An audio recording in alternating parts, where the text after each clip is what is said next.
पुनः आप सबका स्वागत और हार्दिक अभिनंदन। आज मैं आपके साथ साझा कर रहा हूं एक ऐसी कहानी जिसका नायक मैं ही हूं। कहानी है पहले इंडो मॉरिशस फिल्म को प्रोडक्शन की, उसके जन्म की। साल था 1984। मैं चिल्ड्रन फिल्म सोसाइटी इंडिया में बतौर प्रोडक्शन ऑफिसर नियुक्त था। संस्था के निर्देश पर मुझे मॉरिशस जाना था एक बाल फिल्म समारोह आयोजित करने के लिए। यह मेरी पहली विदेश यात्रा थी। मैं 5 बाल फिल्मों को लेकर मॉरिशस की राजधानी पोर्ट लुई पहुंचा। एयरपोर्ट पर मैंने एक दिलचस्प स्लोगन देखा। क्या था वो? Why it is difficult to find Mauritius on world map. और answer, simply because it is out of this world. जी हां, ये वाकई सच था। मॉरिशस का खूबसूरत द्वीप इस दुनिया का हिस्सा लग ही नहीं रहा था। मॉरिशस के कला और सांस्कृतिक मंत्री श्री परशुरामन द्वारा औपचारिक फिल्म समारोह के उद्घाटन के बाद मैं उनके साथ रात्रि भोज में सम्मिलित हुआ। चर्चा के दौरान मंत्री महोदय ने बाल चित्र समिति के साथ एक बाल फिल्म के सह निर्माण यानी को प्रोडक्शन करने की इच्छा जाहिर की। प्रस्ताव अच्छा था, लेकिन मॉरिशस में कोई फिल्म उद्योग ही नहीं था। उनका योगदान क्या होगा? यही नहीं, श्री परशुरामन मेरे भारत लौटने से पहले अपनी परियोजना को अंतिम रूप देकर प्रेस और मीडिया के सामने इसकी घोषणा करने के इच्छुक भी थे।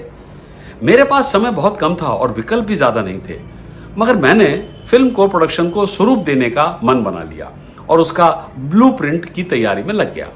चूंकि मॉरिशस में फिल्म उद्योग नहीं था, इसलिए मैंने सह निर्माण के क्षेत्र को प्रत्येक पार्टी की ताकत यानी मॉरिशस और हमारी और कमजोरी के आधार पर विभाजित किया। मॉरिशस भारत से आने वाले फिल्म क्रू के बोर्डिंग, लॉजिंग और हवाई यात्रा के खर्च का व्यय उठाएगा। फिल्म की कहानी का आइडिया मॉरिशस से लेंगे हम लोग। साथ ही साथ मैंने मॉरिशस के कुछ थिएटर के कलाकारों को भी फिल्म में लेने का फैसला किया। बाल चित्र समिति भारत अपनी ओर से फिल्म के उपकरण, टेक्नीशियंस, प्रमुख अभिनेता, रॉ स्टॉक, पोस्ट प्रोडक्शन, इस पर ध्यान रखेगा। ये मतलब उनका काम होगा और फिल्म की शूटिंग पूरी मॉरिशस में की जाएगी। हाँ, पोस्ट प्रोडक्शन भारत में होगा। तो मैंने परियोजना की कुल लागत 20 लाख रुपए उस वक्त आंकी थी और मेरी योजना के अनुसार दोनों पक्ष कम और ज्यादा कर लीजिए आप समान बजट का बोझ उठाने वाले थे। मेरी मॉरिशस की यात्रा मात्र 7 दिन की थी जब मैं फिल्म लेके गया था उस वक्त, और इस दौरान मुझे फिल्म के लिए एक स्थानीय कहानी का भी चयन करना था। मुझे याद है कि भारत लौटने से पहले मैंने 2 रात पूरी तरह मैं सोया नहीं था और भारतीय मूल के कुछ प्रसिद्ध लेखक जो मॉरिशस में रहते हैं उनके द्वारा लिखी गई विभिन्न कहानी की किताबों को पढ़ता रहा। अंत में भोर होने से पहले मैंने रमेश राम दयाल द्वारा लिखित कहानी ऑपरेशन पिंक पिजन को उसका चयन किया। कहानी का मूल आधार था कि मॉरिशस के पिंक पिजन को किस तरह से लुप्त होने से बचाया जा सकता है, क्योंकि डोडो की तरह ये कबूतर भी विलुप्त होने के कगार पर थे। डोडो वहां की नेशनल बर्ड थी जो खत्म हो गई। अगली सुबह मैंने स्टोरी ऑपरेशन पिंक पिजन के साथ अपनी परियोजना रिपोर्ट मंत्री श्री परशुरामन जी को दी। रिपोर्ट इतने कम समय में मेरे प्रयासों के लिए वो बेहद रोमांचित थे। आनंद फानंद में एक प्रेस कॉन्फ्रेंस का आयोजन किया गया और देखते ही देखते मैं पूरी प्रेस का चहेता हो गया था। स्थानीय लोगों के लिए एक चमत्कार था। मॉरिशस में बॉलीवुड आ रहा था क्योंकि वे इतिहास का हिस्सा बनने जा रहे थे। सन 84 की बात कर रहा हूं मैं। इस सह निर्माण की योजना से पहले मॉरिशस में केवल सौतन फिल्म की शूटिंग हुई थी जिसमें राजेश खन्ना, टीना मुनीम और पद्मिनी कोल्हापुरी ने अभिनय किया था, लेकिन उसमें भी स्थानीय कलाकार शामिल नहीं हुए थे। भारत वापस आकर मैं फिल्म सह निर्माण के काम पर जुट गया, मगर मामला लाल फीताशाही यानी रेड टिपिज्म में उलझ गया। इतना ही नहीं, CFSI डॉक्टर वी शांताराम के बाद बिना किसी अध्यक्ष के एक नेतृत्व विहीन संगठन हो गया। कोई चेयरमैन ही नहीं था उस वक्त, इसलिए कुछ भी नहीं हिला। मॉरिशस के लोग फिल्म की यूनिट का आने का इंतजार कर रहे थे। इंडो मॉरिशस को प्रोडक्शन की फाइल को जो उस वक्त धूल फांक रही थी और प्रोजेक्ट पर भी सन्नाटा पसरा हुआ था। और फिर 1 साल बीत गया, दूसरा वर्ष भी निकल गया, कोई हरकत नहीं हुई। तीसरा साल भी गया और फिर चौथे वर्ष में यानी 1988 में जया बच्चन CFSI की अध्यक्ष या चेयरमैन नियुक्त हुई। जब मैंने उन्हें इंडो मॉरिशस को प्रोडक्शन के बारे में बताया तो उन्होंने तुरंत कहा, मुकेश, तुम AK बीर जो एक राष्ट्रीय पुरस्कारों से सम्मानित कैमरामैन है और FTI से शिक्षा प्राप्त डायरेक्टर मदन बावरिया, इनको लेकर मॉरिशस के लिए पहली उड़ान भरो और परियोजना को दोबारा जिंदा करो। No problem. 4 साल के बाद एक विचार, एक सपना अब आकार ले रहा था। मैं AK बीर और मदन बावरिया के साथ मॉरिशस गया। हमने शूटिंग के लिए लोकेशंस को फाइनल किया, स्थानीय प्रतिभाओं का चयन किया और सब तैयारियां करके यूनिट को लेने के लिए हम लोग वापस इंडिया आ गए।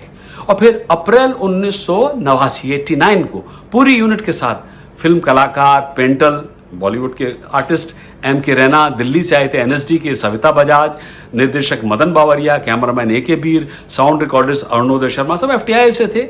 उपकरण, फिल्म का रॉ स्टॉक, उस वक्त चूंकि फिल्में सब नेगेटिव पे बनती थी सेलुलॉइड पर, उस सब को लेकर हम एयर मॉरिशस की उड़ान पर सवार हुए। मॉरिशस के लोगों को यह विश्वास ही नहीं हो रहा था कि को प्रोडक्शन का एक विचार आखिरकार सच हो रहा है। मॉरिशस में हम लगभग 50 दिन तक रहे। मॉरिशस के लोगों का आतिथ्य, उनका सत्कार विश्व स्तर का था। हमें कभी भी नहीं लगा कि हम घर से दूर हैं। एनएसडी के एम के रैना और पेंटल के लिए तो वो एक यादगार यात्रा थी। बाद में संगीत निदेशक शारंगदेव भी यूनिट में शामिल हो गए। वो स्थानीय लोकल संगीत के बारे में, फोक के बारे में चूंकि फिल्म में यूज करना था, इसलिए मॉरिशस आ गए थे। अंत में शूटिंग खत्म हुई और क्रू पोस्ट प्रोडक्शन के काम के लिए भारत लौट आया। फिल्म का नाम रखा गया अंकुर, मैना और कबूतर, जिसने वर्ष 1990 में सर्वश्रेष्ठ बाल फिल्म का राष्ट्रीय पुरस्कार जीता था। यह पुरस्कार मॉरिशस के जो सह निर्माता थे उस वक्त, श्री बिजॉय मधु, वो मॉरिशस से इंडिया आए थे और मैंने भारत की ओर से जो सह निर्माता मैं था, हम दोनों ने राष्ट्रपति से, डॉक्टर वेंकटरमन से ये लिया था दिल्ली में। To Ankur, Maina or Kabootar for its involvement of children in the fight for preservation of wildlife in the exotically shot isle of Mauritius. Film के निर्माता भारतीय बाल चित्र समिति पुरस्कार ग्रहण कर रहे हैं मुकेश शर्मा और विजय मधु। फिल्म के निर्देशक हैं मदन बावरिया। कहानी खत्म। हाँ, देखें क्या सबक सीखा हमने इस कहानी से। यही कि एक विचार जो विकसित और क्रियान्वित होता है, उस विचार से अधिक महत्वपूर्ण है जो केवल एक विचार के रूप में ही फाइलों में रह जाता है। मॉरिशस सरकार के साथ सह निर्माण करने का मेरा विचार लाल फीताशाही की 3 अवधियों से गुजरा। रेड टिपिज्म की पहली, ये नहीं किया जा सकता, हाँ, आउट एंड आउट रिजेक्टेड। दूसरी, ये शायद किया जा सकता है लेकिन करने लायक नहीं है क्या इसमें। और तीसरी, हमें तो पता था ये एक अच्छा विचार है जो जरूर सफल होगा। अगली बार फिर सुनेंगे एक और नई कहानी ऐसे ही अनोखे अंदाज में।